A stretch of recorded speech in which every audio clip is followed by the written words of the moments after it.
Last week, mainstream media was inundating us with the story about Chinese police stations around the United States and other foreign nations.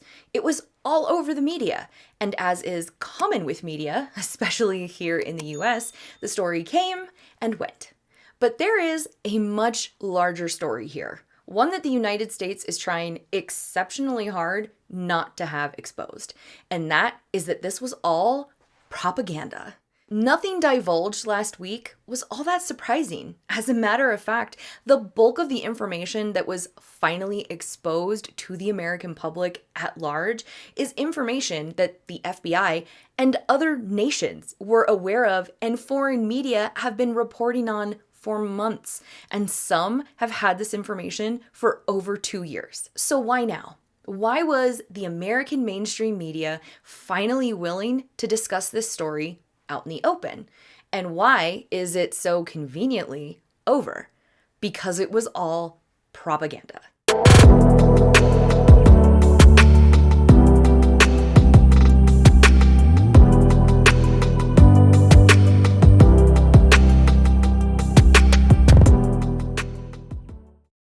So what is it that we do know? 40 Chinese security officers and their associates used thousands of fake social media personas to discredit American policies and set up secret police stations in New York City to harass China's critics. A group of officers at the Ministry of Public Security, China's domestic police agency, allegedly worked in recent years to amplify messages on behalf of Beijing, while making them appear to come from a range of American voices, including a New York woman named Susan Miller, another in Wisconsin named Julie Torres, and a California man named Bill Gallo. These fake online personas were developed by a Ministry of Public Security unit known as the 912 Special Project Working Group, which prosecutors said was a group operating as a troll farm bent on disseminating pro-China propaganda. They don't appear to have amassed more than a few dozen followers each. They do appear to have been working extensively to surveil potential critics of Beijing and develop campaigns against them. Using Twitter and other social media services, the Chinese group used false online names to disseminate and amplify messages as part of an effort to influence and shape public perceptions of the PRC government, the CCP, and its leaders in the US and around the world. An important thing to note here is that these were not typical police stations as we know them to be here in the United States. They were not staffed by actual police officers. These offices were for Chinese citizens to get licenses renewed and other similar activities.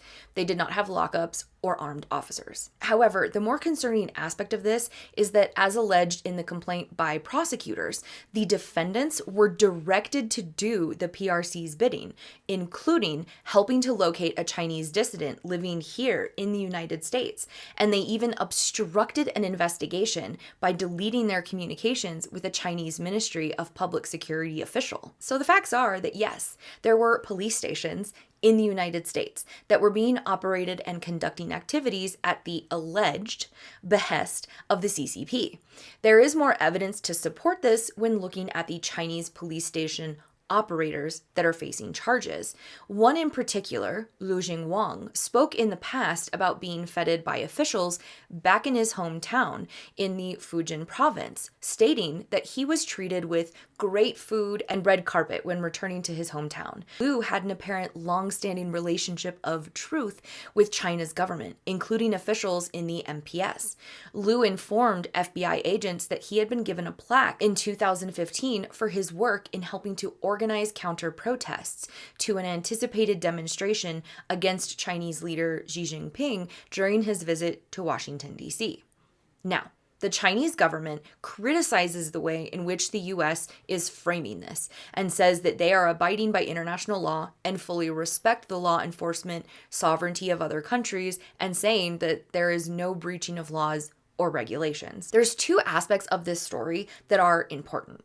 The first is that the CCP has been operating offices in the United States that are officially used to aid Chinese citizens with basic things like license renewal and even some healthcare needs.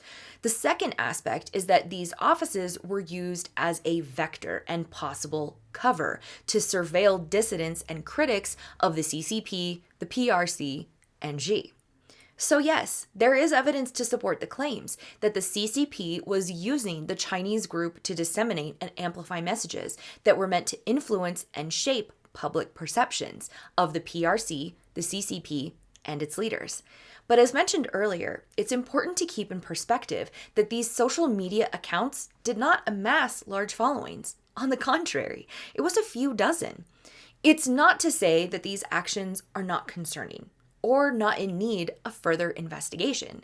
It's just that when we really dig into the information, the way that mainstream media was trying to spin this was a hype and propaganda to depict the Chinese government and their operatives as hyper-aggressive tactics and pushing propaganda messaging of China is great and going after those that dissent. Take a second and think about that.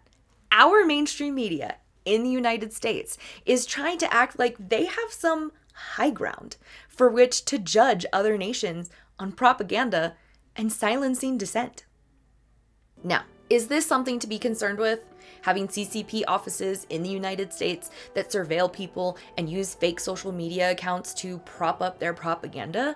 Of course it is! This story is worth the concern and should be discussed.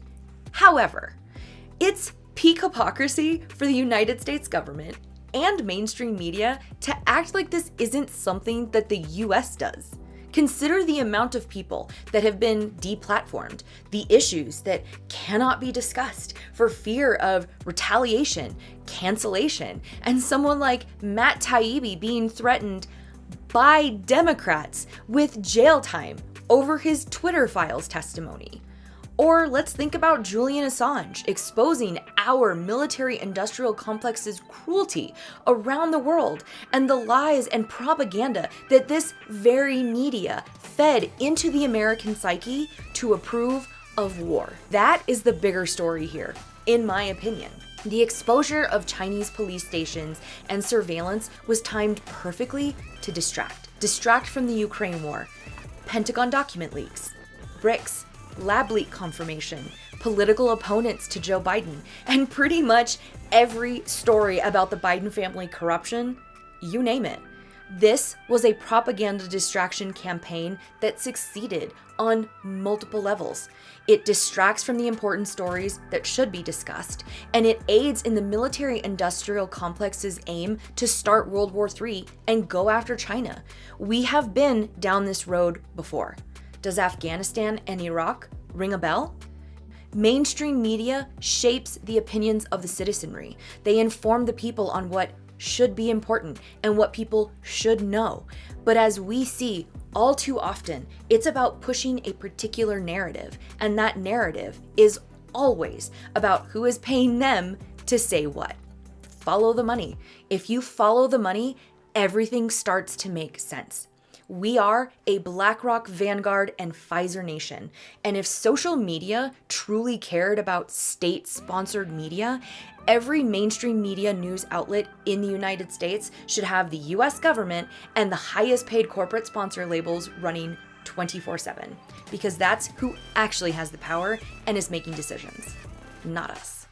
Well, thank you so much for watching. Leave me a comment down below and let me know what you think about this. Do you agree? Do you disagree? Or are you kind of in the middle? Hit that like button, subscribe, and also share with your friends. And as always, stay safe, take care, and be kind to each other.